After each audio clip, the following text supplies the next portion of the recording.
This PowerPoint deals with struggling readers, a challenge for educators. The purpose of the PowerPoint is to examine three key elements. First, the characteristics of individuals who we regularly describe as struggling readers. Those who regularly and consistently struggle with reading, starting with early decoding skills, and then continue to um, demonstrate challenges with comprehension across multiple texts and genres. Then secondly, issues around the notorious fourth grade slump as it impacts most students, and then especially struggling readers, or to use Hall's et al.'s phrase, marginalized readers. And then we look at the nature of and ramifications of the Matthew effect as early adolescents begin to take on more diverse subjects.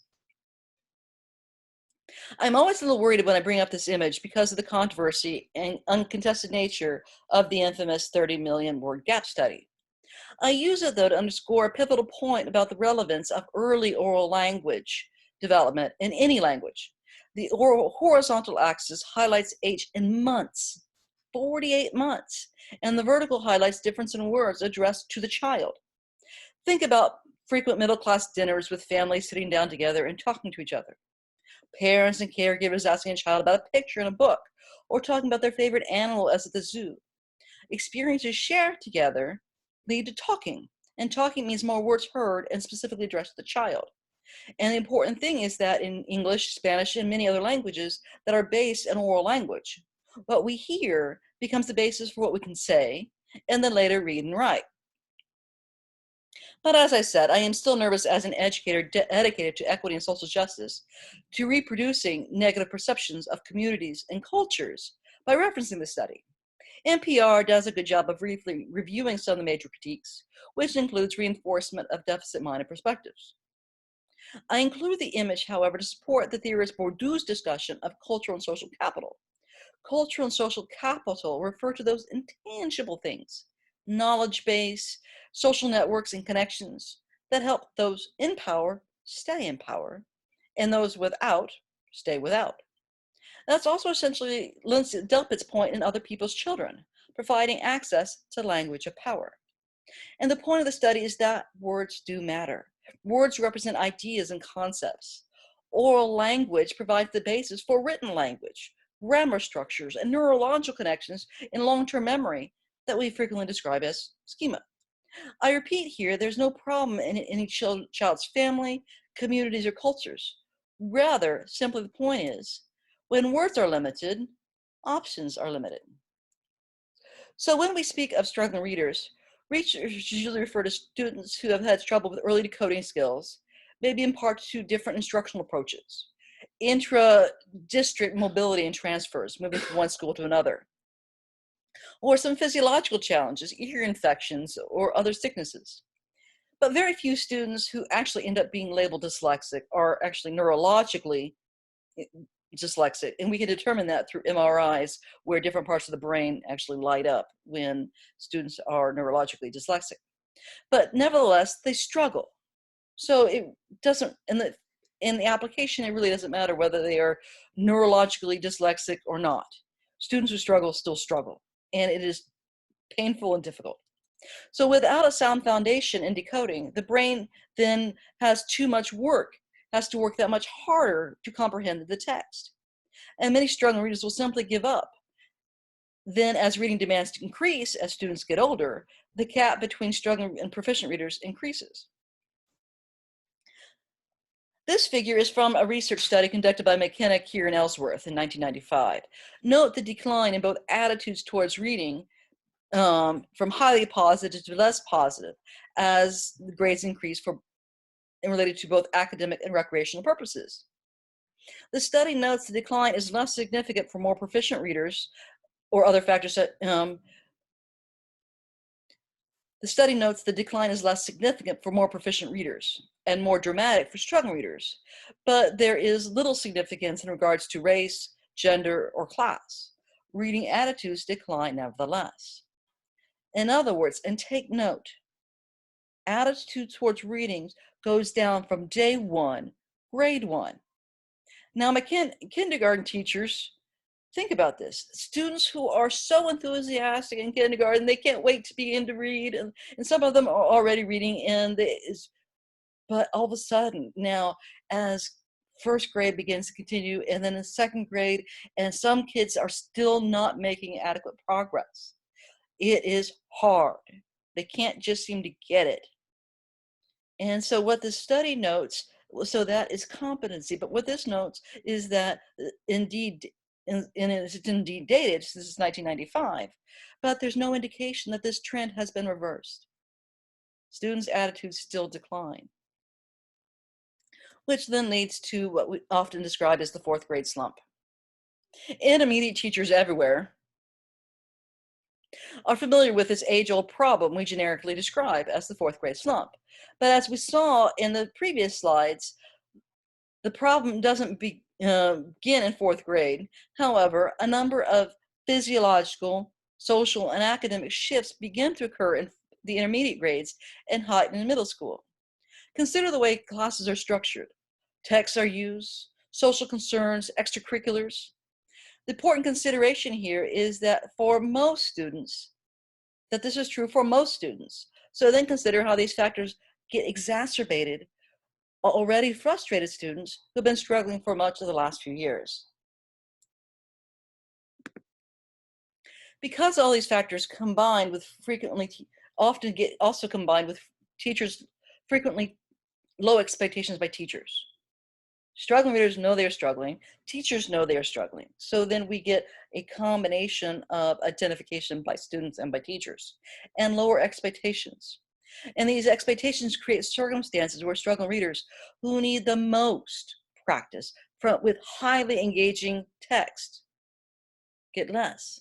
They tend to receive instead more drill and kill, more practice and worksheets, and less meaningful, purposeful reading activities, which then turns them off to reading even more. So all of these combined influences result in accumulated feelings of failure, diminished self-efficacy, and motivation to try. In contrast to proficient readers who experience a sense of control over their learning, struggling readers feel hardly any. A reading researcher named Keith Stanovich first underscored the powerful implications that often derive from these combined factors of poor skills, diminished self-confidence in reading, and negative attitudes towards reading. This effect he described as the Matthew effect, which comes from the St. James version of the Gospel of Matthew. Now, I have read this passage countless times, so I'm pretty good at it, but as I read, I want you to attend to the language in the passage, its word usage, and sentence structure. Okay. For unto everyone that hath shall be given, and he shall have abundance. But from him that hath not shall be taken away even that which he hath. Now I want you to consider how long you would keep reading texts like this, in which the language is obtuse or difficult and archaic, often considered boring. Your motivation would have to be extremely high to do so. Motivation that many students, and again, especially struggling readers, usually don't have. Now, I don't know if you're familiar with this verse, but it essentially, translated verse, essentially means the rich get richer and the poor get poorer. So we're next going to talk about what this means in regards to reading, where the rich get richer and the poor get poorer. So we think about our struggling readers who generally lack a history of success. And I will tell you that my adolescents who very much had lacked a history of success, they often framed it as, what's one more F? They expected to fail. They didn't have a history of success. So when students encounter less appealing text to them, understand, they are more prone to turn off and shut down that much more quickly. Think about yourselves in your response to texts that are hard, about a topic that doesn't interest you, and could be just downright boring. As motivated individuals, if the text matters for your job, for licensure, or whatnot, think about how you manage to get through it. Maybe you don't necessarily fully comprehend the text as you normally would, but you must say, well, I got to get through it.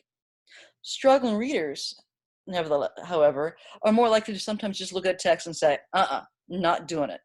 And they go do something else, something much more appealing and satisfying. Because remember, we all want to feel good about ourselves, and we tend to avoid that which brings us pain and or makes us feel bad about ourselves. This graph loosely illustrates the effects of the Matthew effect. Note the distance, specifically, or gap between among the first graders. It's not very wide, is it? But look at the gap between struggling proficient readers among 11th graders. Now think about adolescence and the nature of adolescence. If you knew there was no way you could make it, you have to read those damn boring texts to pass the class to get to graduate, and you just can't. Would you continue?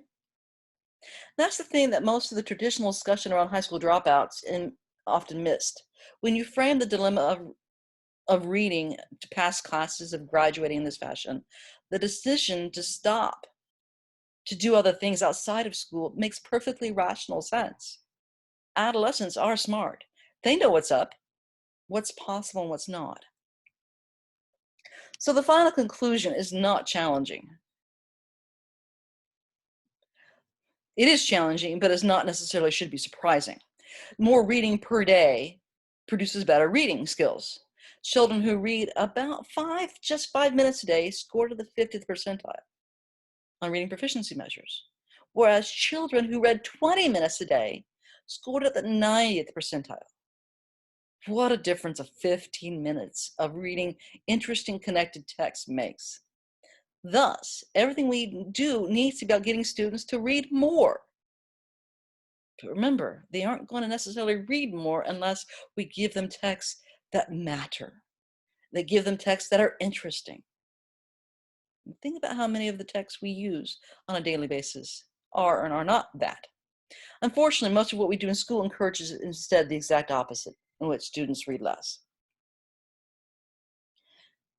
So as we finish up this PowerPoint, the slide just reiterates the previous slide and the association between time with words read and the increased reading skill. And notice how dramatic that is.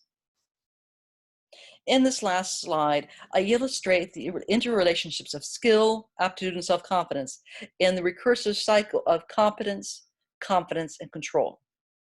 A break in this cycle affects the others. And it is my position that it is our job as educators to uphold this cycle for proficient readers, and most importantly, repair the breaks for our struggling readers. And we do that by creating motivating, engaging, meaningful instruction and literate environments. It also requires that we scaffold and support student self-regulation of their own comprehension. That is metacognition. And if we could do that, we just do that, we could finally give our students a fighting chance.